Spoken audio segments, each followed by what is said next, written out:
ሰላም ጤና ይስጥልን ውድ የቻናላችን ተከታታዮች የፕሮግራማችን ቤተሰቦች፣ ይህ አብዲራዋቲው ነው።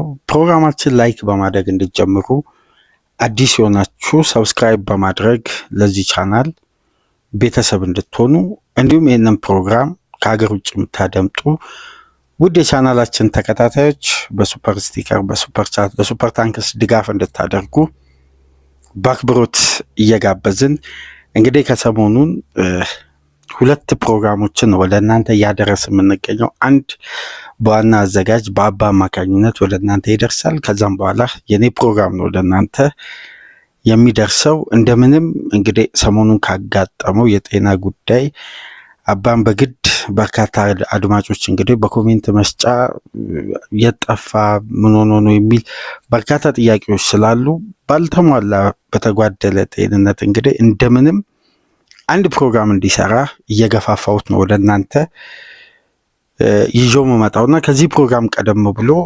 በኢትዮጵያ እግር ኳስ ዙሪያ ወላይታ ዲቻን በተመለከተ ሰፊ ፕሮግራም ከእናንተ ጋር ቆይታ አድርጓል።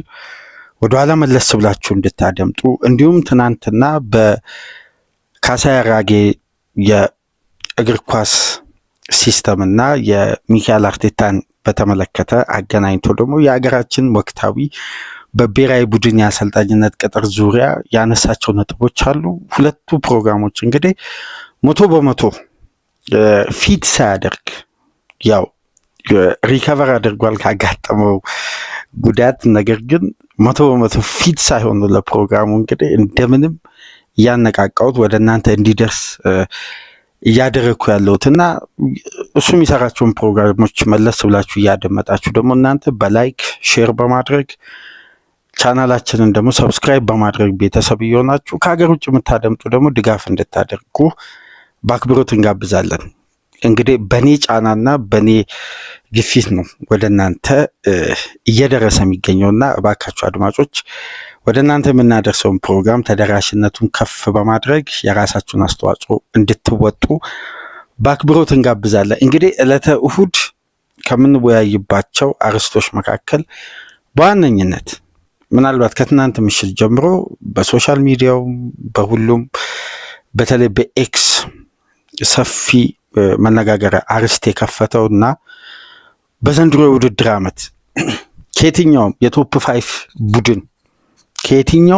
የቶፕ 5 ቡድን ከፕሪሚየር ሊግ ብቻ አላልኩም፣ ከቶፕ 5 ቡድን በምርጥ የወጥነት አቋምና ጥንካሬ የውድድር ዓመቱን የጀመረው የሚካኤል አርቴታ አርሴናል ወሳኙንና የዘንድሮ የውድድር ዓመት ደግሞ ምርጡን ሴንተር ባክ ጋብሪኤል ማጋሌሽን በጉዳት ምክንያት በኢንተርናሽናል ብሬክ ጨዋታ ተቀይሮ መውጣቱ ከፍተኛ ስጋት የፈጠረ ሌላ ትኩሳት ይዞ ብቅ ያለ ምናልባት በወሳኝና በከባድ ሰዓት ጋብሪኤል ማጋሌሽ አንድ በፕሪሚየር ሊግ የዘመናዊ እግር ኳስ ልክ ወቅቱ እንደጠበቀ ወረርሽኝ ተጫዋቾችን እያጠቃ ያለው የግሮይን ኢንጁሪ የብሽሽት ጉዳት አጋጥሞታል።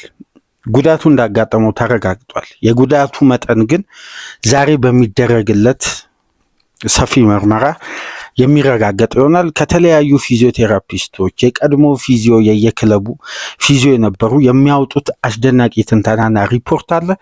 እሱን ይዘናል። በስክሪናችን ላይ ጽሁፋቸውን ያወጡትን ሰፋ ያለ ትንተና እንድታነቡት በጽሁፍ መልክ የተዘጋጀውን የኤክሱን ፖስት አግኝተን እንግዲህ ወደ እናንተ ፎቶን እናጋራችኋለን። ፕሮግራማችን እያደመጣችሁ ያን ምስል ትመለከታላችሁ። ጋብሪኤል ማጋሌሽ እንግዲህ ትናንትና ብራዚል ከሴኔጋል ጋር 25 ተከታታይ ጨዋታ ያለመሸነፍ ጉዞ በጠንካራ የአሸናፊነት ጉዞ የመጣችውን የአህጉራችንን ክለብ ሴኔጋልን 2-0 በካሴሚሮና ኢስቲቫኦ ግብ የቼልሲና የማንቸስተር ተጫዋቾች ባስቆጠሩት ግብ ባሸነፈችበት ጨዋታ ነው ብራዚል እንግዲህ ጋብሪኤል ማጋሌሽ የወቅቱ ምርጡ ሴንተር ባክ በሊጉ የአርሴናል መረብ ሳይደፈር ለ8 ተከታታይ ጨዋታ እንዲዘልቅ ካደረጉ ምናልባት ይሄን ቁልፍ ሚና ግንባር ቀደምና በመጀመሪያ ደረጃ የተወጣ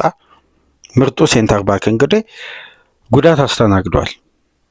አርሴናል 10 ተከታታይ ጨዋታ ድል ሲያደርግ 8 ተከታታይ ጨዋታ መረቡን ሳያስደፍር ሲቀጥል እንዲሁም የሰንደርላንድ ውጤት እስከሚመዘገብበት ድረስ አርሴናል በአምስቱ ትላልቅ ሊግ ብቸኛ ክለብ ሆኖ 3 ግብ ብቻ ያስተናገደ እንዲሁም ክፍት ከሆነ እንቅስቃሴ ባለፉት 10 የውድድር ዓመት አንድ ክለብ በሁሉም ውድድሮች የመጀመሪያ 15 ጨዋታ ሲያደርግ ክፍት ከሆነ እንቅስቃሴ አንድ ግብ ብቻ ያስተናገደ ብቸኛ ሪከርድን ይዞ እንዲቆይ ያስቻለ ከ13 ሰዓት በላይ መረቡን ሳያስደፍር ከ813 ደቂቃ በላይ መረቡ እንዳይደፈር የኋላ ደጀን ሆኖ ለክለቡ ጋሻ መከታ የነበረው ጋብሪኤል ማጋሌሽ ነው። እንግዲህ ያጋጠመው የጉዳት አይነትን ዲቴል አናላይዝ ማድረግ ያስፈልጋል። ይሄ ጉዳት እንዴት ነው? የከፋ ነው? ጠንካራ ነው? ምን ያክል ጊዜ ያርቀዋል?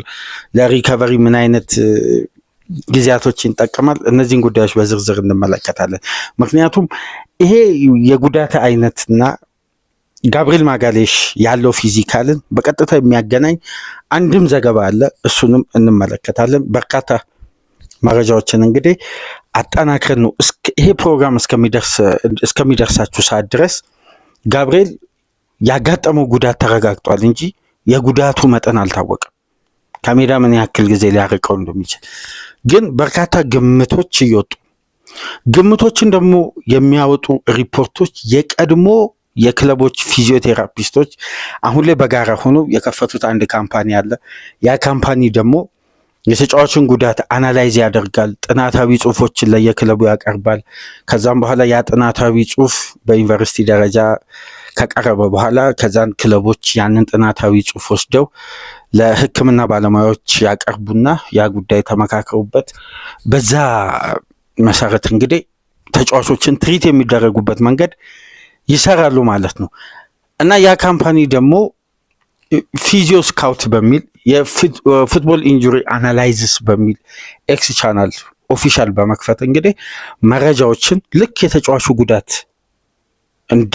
እንደተከሰተ ወዲያው የተደረገለት የህክምና አይነት፣ ተጫዋቹ የሚያሳየው ሪያክሽን፣ ያጋጠመው አክሲደንት ሞመንቱን በመመልከት ተጫዋቹ ደግሞ ተቀይሮ ሲወጣ እየተራመደ ሲወጣ የሚነካካቸውን ቦታዎች በመመልከት የጉዳቱን አይነት በመለየት ከዛም በኋላ ደግሞ ጋዜጣዊ መግለጫ የአሰልጣኙን ካደመጡ በኋላ በርካታ ጉዳዮችን አይተው የራሳቸውን ግምት ያወጡ።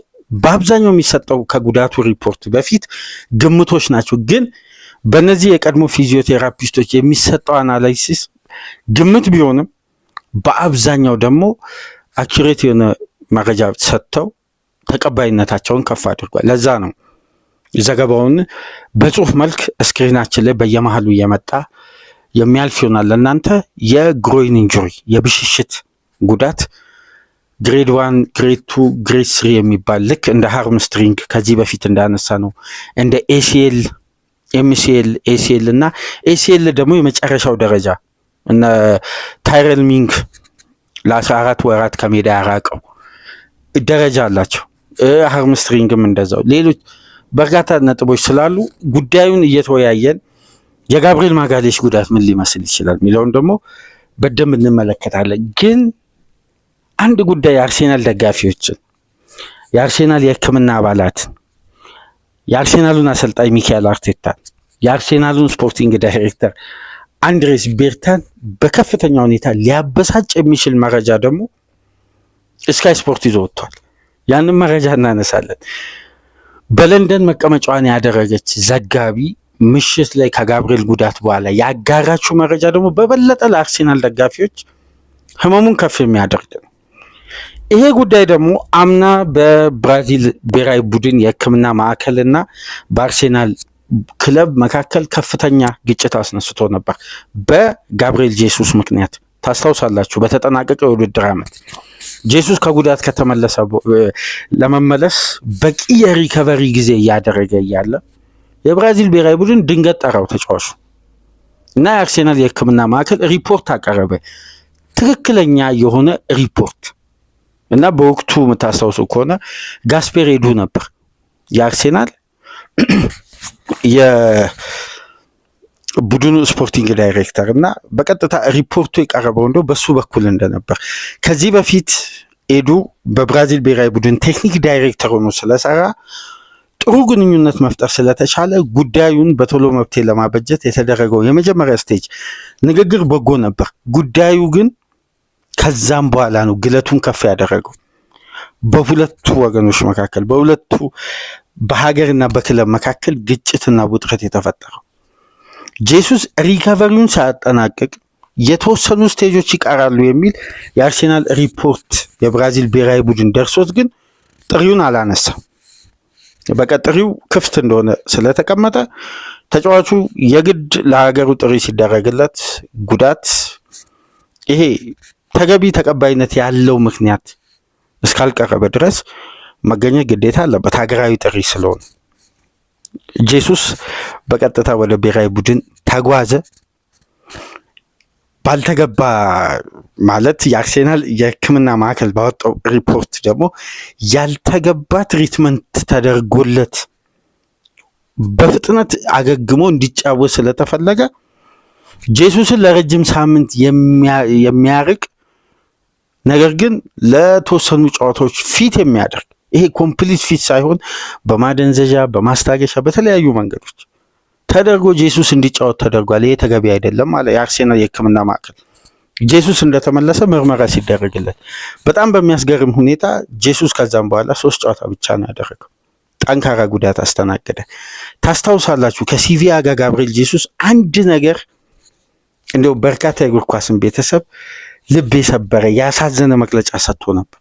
ላለፉት 2 ዓመታት የግራ ጉልበቴ ላይ ህመም እየተሰማኝ ነበር የሚጫወተው ሙሉ በሙሉ ጤናማ ግን ይሄ የፊት መስመር ኮምፒቲሽኑንና ቦታዬን ላለማጣት ብቃቴን ከሪትም ላለመውጣት ስል ከነ ህመሜ ነበር የሚጫወተው የሚል አስተያየት ሰጥቶ ነበር።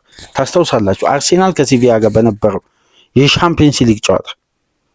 ከዛም በኋላ ነው የተጫዋች እንግዲህ ጠንካራውን ጉዳት ያስተናገደው። የአርሴናል የሕክምና ማዕከል ከፍተኛ ስጋት ነበረበት። ፈቀደ፣ ግዴታው ስለሆነ ጄሱስ ሲመለስ በጉዳት ተመለሰ። ማለት ብዙም ሳይቆይ ጉዳት አስተናገደ። ተጫዋቹ ለረጅም ሳምንት ከሜዳ ራቀ። አሁን የቢግ ጋቢ ጉዳት እንዲህ አይነት ሚስ ኮሚኒኬሽን ወይ የብራዚል የሕክምና ማዕከል ለአርሴናል የፊዚዮ አባላት ወይም የአርሴናል የሕክምና አባላት ሪፖርት አላቀረበም። ይሄ ጉዳይ ከፍተኛ ትችት የብራዚል ብሔራዊ ቡድን ላይ አሁንም ሊያስተናግድ ይችላል። የብራዚል ብሔራዊ ቡድን ይሄ የ27 ዓመት የመሃል ተከላካይ በቅርቡ በአዲስ ኮንትራት የቡድኑን መነቃቃት በተለየ ስነቦና የመራ አርሴናልን በተሻለ ደረጃ ዘንድሮ እንዲያጠናቅቅና በድል በዋንጫ ያሸበረቀ ሲዝን እንዲሆን ከወዲሁ ለአርሴናል የኋላ መስመር ደጀን በመሆን ግቦችንም በማስቆጠር በመከላከል በኩል ደግሞ ጥንካሬውን በበለጠ ካለፉት ዓመታት በማሳየት እንግዲህ ስለ ጋብሪኤል ማጋሌሽ ሚና መናገር ለአርሴናል ደጋፊዎች ምንም የተጫዋቹን ሚና በበለጠ ማሳነስ ነው የሚሆነው። የአርሴናል ደጋፊ በዚህን ሰዓት በክለቡ ከሚገኙ ተጫዋቾች ውስጥ ምናልባት በዘንድሮ ሲዝን በአስተማማኝ ሁኔታ ፐርፎርም ከሚያደርጉ ቶፕ 3 ተጫዋቾች የጥሩ ቢባሉ የአርሴናል ደጋፊዎች አንደኛ ደረጃ ሊጠሩ የሚችሉት ጋብሪኤል ማጋሌሽ ነው። ከዛን ራይስ፣ ከዛን ዙቢመንዲ እያለ ሊቀጥል ይችላል። የሶስቱ ተጫዋቾች ባላንስ የአርሴናል ትልቁ አቅም ነው።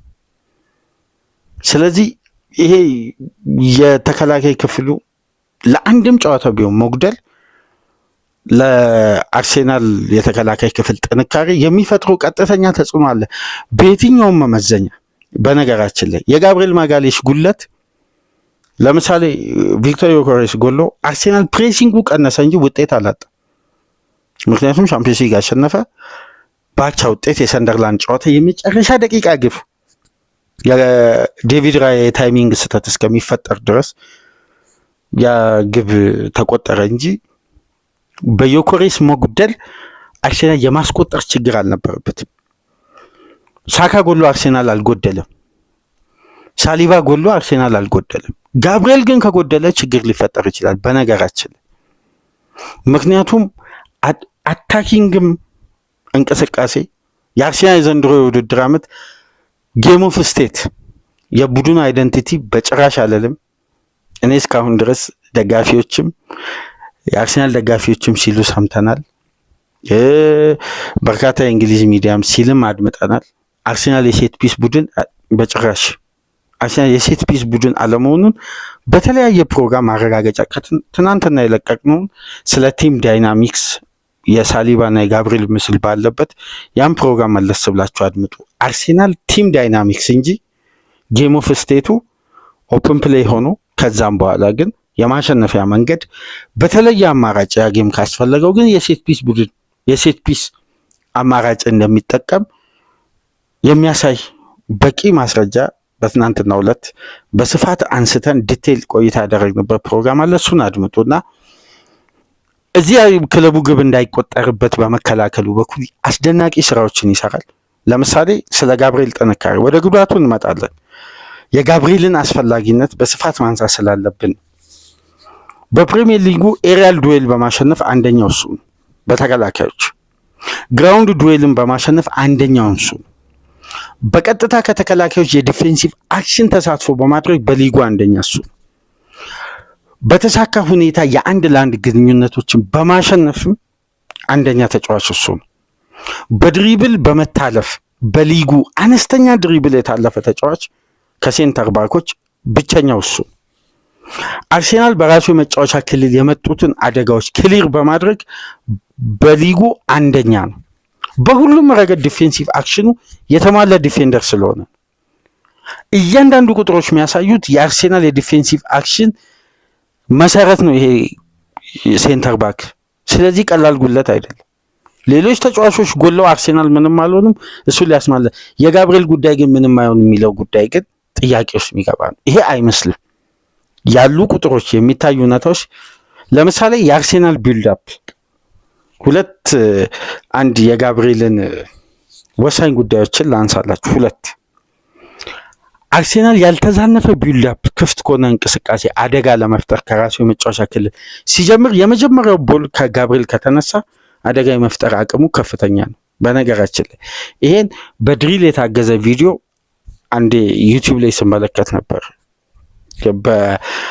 በአገራችን ሎኬሽን የማይሰራ ቪዲዮ ነው።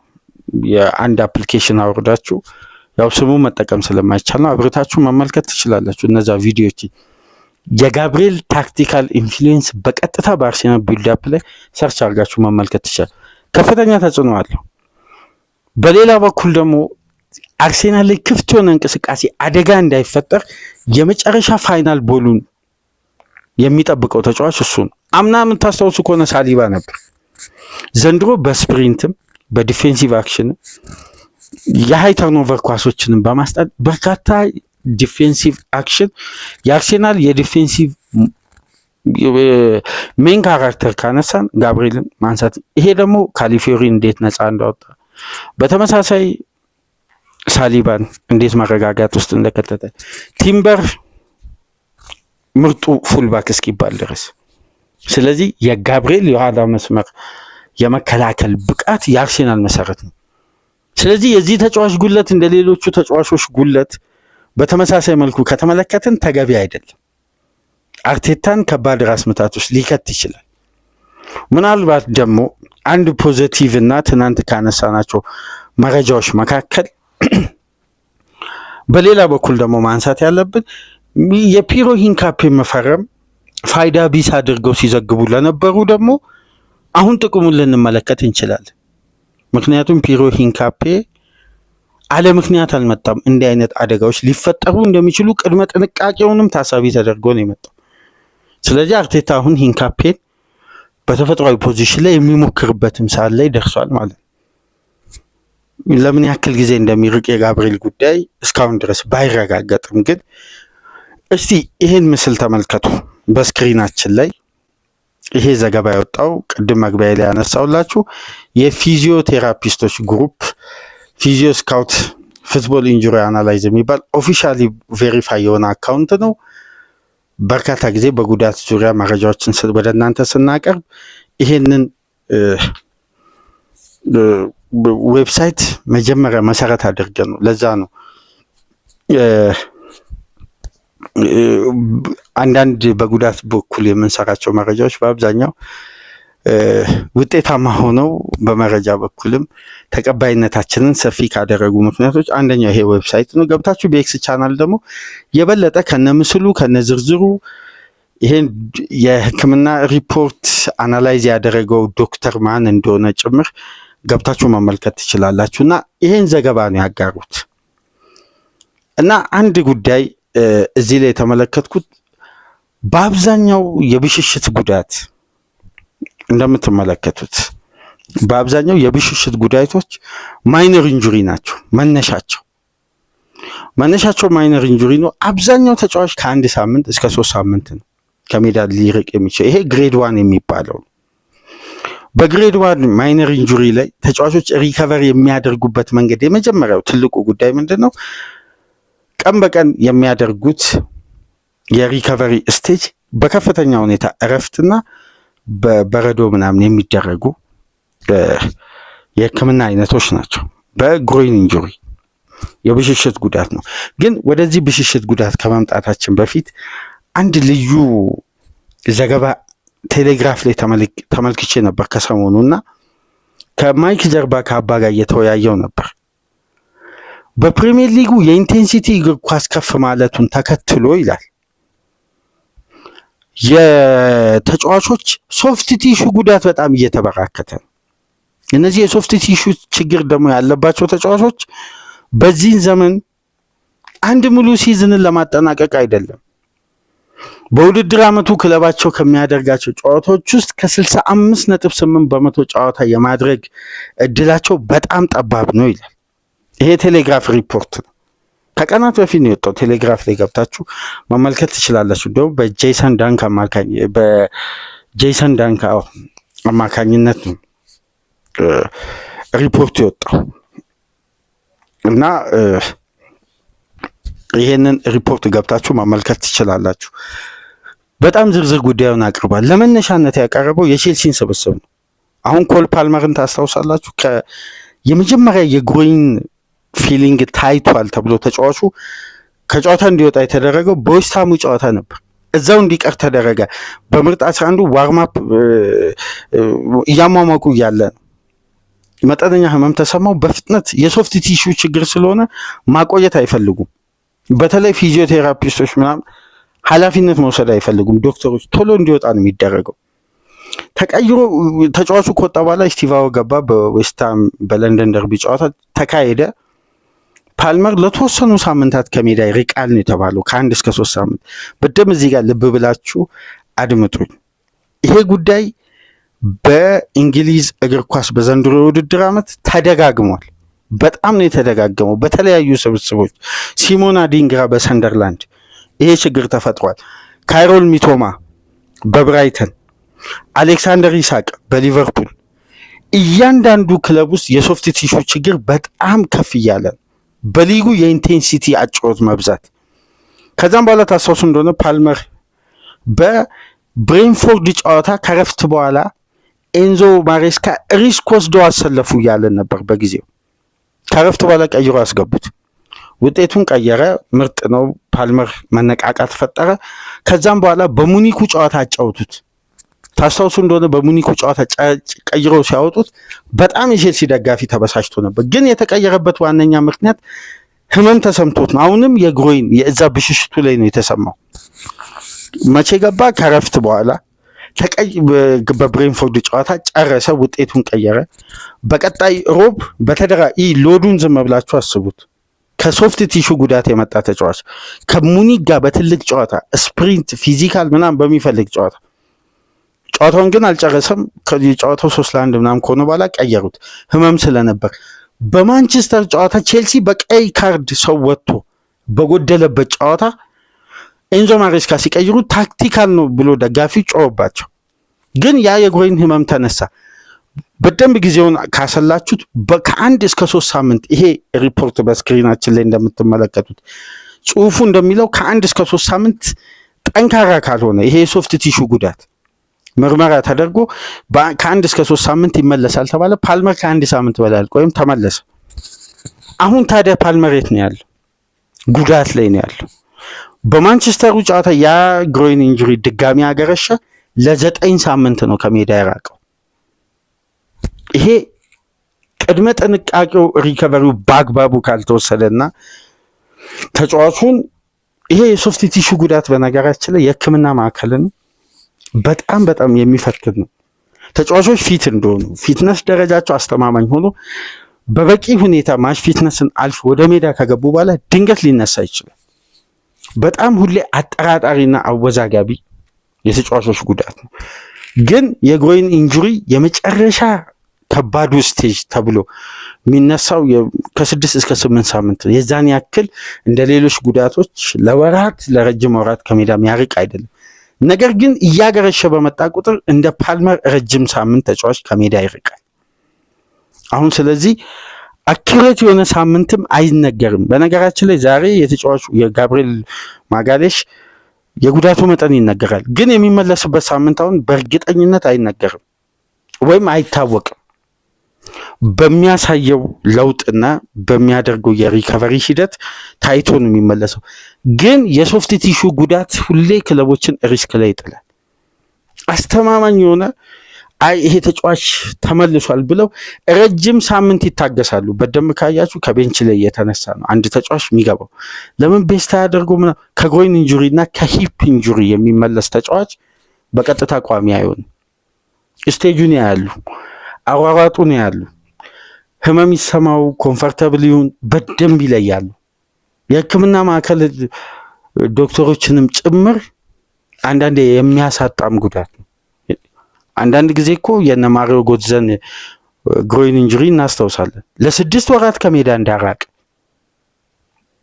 ረጅም ሳምንት ከሜዳ ይርቃሉ። ከባድ ነው የብሽሽት ጉዳት እና ይሄ ሪፖርት የወጣበትን ዋነኛ ምክንያትን አሁን እንግዲህ ጽሁፉ ላይ እንደምትመለከቱት የመጀመሪያው ስቴጅ ማይነር ኢንጁሪ ቀላል ጉዳት ሆኖ ከ1 እስከ 3 ሳምንት ተጫዋቾች ይመለሳሉ ይላል። ግን ይላል የጋብሪኤል ማጋሌሽን ይሄ የቀድሞ የፊዚዮ ስካውት ግሩፕ አባላት አንዱ ዶክተር ባወጣው ሪፖርት የመጀመሪያ ግሬድ 1 ላይሆን የሚችልበት እድል ሰፊ ነው አለ። ሪስኩን ከፍ ያደረገበት ወደ ግሬድ 2 ከፍ ያደረገበት አንድ ምልክት ታይቷል። በተጫዋቹ ጉዳት ላይ ተቀይሮ ሲወጣ የላኛውን የብሽሽቱን ክፍል ነው የያዘው። ይሄን ብቻ ሳይሆን የካርሎ አንጀሎቲ ከጨዋታው በኋላ በሰጡት መግለጫ ተጨማሪ ምርመራ ያስፈለገበት ሂደት ጭምር የተጫዋቹን የጉዳት አይነት ተገማች እንዳይሆንና ግሬድ 1 እንዳይሆን እና ወደ ግሬድ 2 ከፍ እንዳይል ያሰጋል፣ በጣም ያሰጋል አለ። ወደ ግሬድ 2 ማለት ከ3 እስከ 6 ሳምንት ሊያርቅ የሚችለው ማለት ይሄ ማይነር ኢንጁሪ አይደለም ማለት ነው። በአጠቃላይ ቀላል ጉዳት አይደለም ያጋጠመው። ቀላል ጉዳት አይደለም ያጋጠመው በግሮይን ኢንጁሪ ማለት ደግሞ የሪከቨሪው ጊዜ ቀላል አይሆንም ማለት ነው። ይሄ ከሎድ ጋር የመጣ ነው። ይሄን 100% መናገር ይቻላል። ሎዱ እንዴት ተፈጠረ? የስካይ ስፖርቷ ጋዜጠኛ ደግሞ ያጋለጠችው እውነታ ለአርሴናል ለሙሉ ለቡድኑ አባላትም ለኮቺንግ ስታፍም ለደጋፊውም ለክለቡ ዋና አስተዳዳሪዎችም ከፍተኛ ብስጭት የሚፈጥር የስካይ ስፖርት ሪፖርተሯ እንግዲህ የብራዚልና የሴኔጋል ጨዋታ በሚያስገርም ሁኔታ በነገራችን ላይ የጨዋታ የተደረገው ኤምሬትስ ላይ ነው። የወዳጅነት ጨዋታ መሆኑ ደግሞ በበለጠ የክለብ ደጋፊዎችን በጣም ከፍተኛ ብስጭት ውስጥ ሀዘን ውስጥ የሚከት ነው። የወዳጅነት ጨዋታ ላይ እንግዲህ ወጣት ተጫዋች የሚሞከርበት እድል ያላገኙ እድል የሚሰጥበት ለተለያዩ ገቢዎች የሚደረግ ያውም ለንደን ላይ ነው። አርሴናል ይሄ ተጫዋች ወደ ብራዚል ቢሄድ ጉዞው ተመልሶ አርሴናል ኖቬምበር 21 ከኢንተርናሽናል ብሬክ መልስ በለንደን ደርቢ ከቶትናም ጋር ነው ጨዋታ የሚያደርገው። ይሄን የመሰለ ተከላካይ በ11 ጨዋታ 5 ግብ ያስቆጠረ የሚያስገርም እኮ ነው። ጋብሪኤል 5 ግብ ያስቆጠረ ከተከላካዮች በዚህን ሰዓት ቶፕ ጎል ስኮረር ነው እና ይህን የመሰለ ተጫዋች እንዲሁ በቀላሉ ማጣት ቀላል የሚባል አይደለም። ግሮይን ኢንጁሪ ደግሞ የጉዳቱ አይነት የተዘረዘረበት መንገድ እንግዲህ የሚወጣው ሪፖርት የጉዳቱን የግሬድ መጠን ወደ ሁለተኛው የማሳደግ እድሉ በጣም ሰፊ ነው። ግሬድ 2 የመሆን እድሉ ነው የሚለው ለዚህ የቀድሞ ፊዚዮቴራፒስት። ነገር ግን የስካይ ስፖርት ጋዜጠኛው ምንድን ነው ማለት ከጨዋታው መጠናቀቅ በኋላ ለስካይ ስፖርት ከኤምሬትስ ስቴዲየም ስለ ተጫዋቹ ጉዳት ካርሎ አንጀሎቲ እንግዲህ ጉዳት እንዳጋጠመው ጉዳቱ ቀላል እንዳልሆነ ከጨዋታው በኋላ ገልጾ ነው ለተሻለ ምርመራ እንግዲህ ነገ ከሜዲካል ስታፉ ጋር ቆይታ እናደርጋለን፣ ምርመራ ይደረግለታል ተብሏል።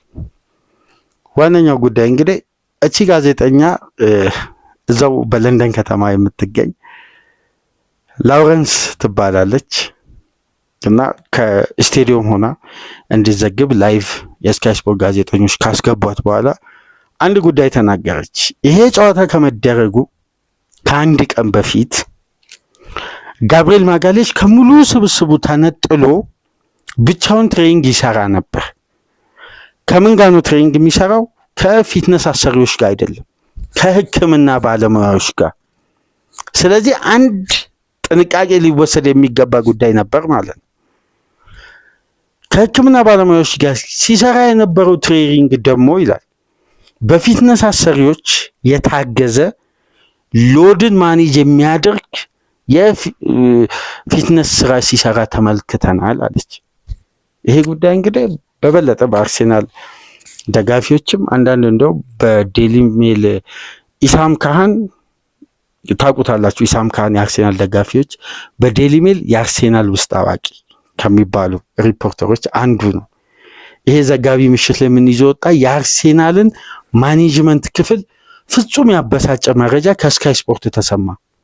ጋብሪኤል ማጋሌሽ ለካስ መጀመሪያ ፊል ነበር፣ የሆነ ስሜት የህመም ስሜት ነበረው። ይህን ተጫዋች ያውም ሎድ ማኔጅ የሚያደርግ ትሬኒንግ ተሰጥቶት ነው ለዛሬው ጨዋታ የተሰለፈው እንጂ ጋብሪኤል ማጋሌሽ 100% ለወዳጅነቱ ጨዋታ ፊት አይደለም። የዚህን ያክል ማስቸኮል ለወዳጅነት ጨዋታ በበለጠ ተጫዋቹን ሀገሩም ክለቡም በአግባቡ እንዲጠቀመው እንዲህ አይነት ጨዋታ ሊታለፍም ይቻል ነበር። ስለዚህ ጋብሪኤል ከጨዋታው በፊት አንድ ቀን በፊት በኤምሬትስ ሲሰራ የነበረው ትሬኒንግ ምንድን ነው? የሎድ ማኔጅመንት ትሬኒንግን ሲሰራ ነበር ከህክምና ማለት ከህክምና ባለሙያዎች ጋር። ያ ማለት የፔኑን አይነት እየለዩ ነበር። ከዛም በኋላ የፊትነስ አሰሪዎች ደግሞ ሎድን ማኔጅ የሚያደርግበትን ትሬኒንግ ሲሰራ ነበር። ከዛም በኋላ እንደገና ሁለተኛ መረጃ ላውረንስ እዛው ላይ አጋራች። ጨዋታው ከጀመረ በኋላ 36-37ኛ ደቂቃ ላይ ህመም እንዳለበት ጋብሪኤል ከሩጫው ይታወቅ ነበር።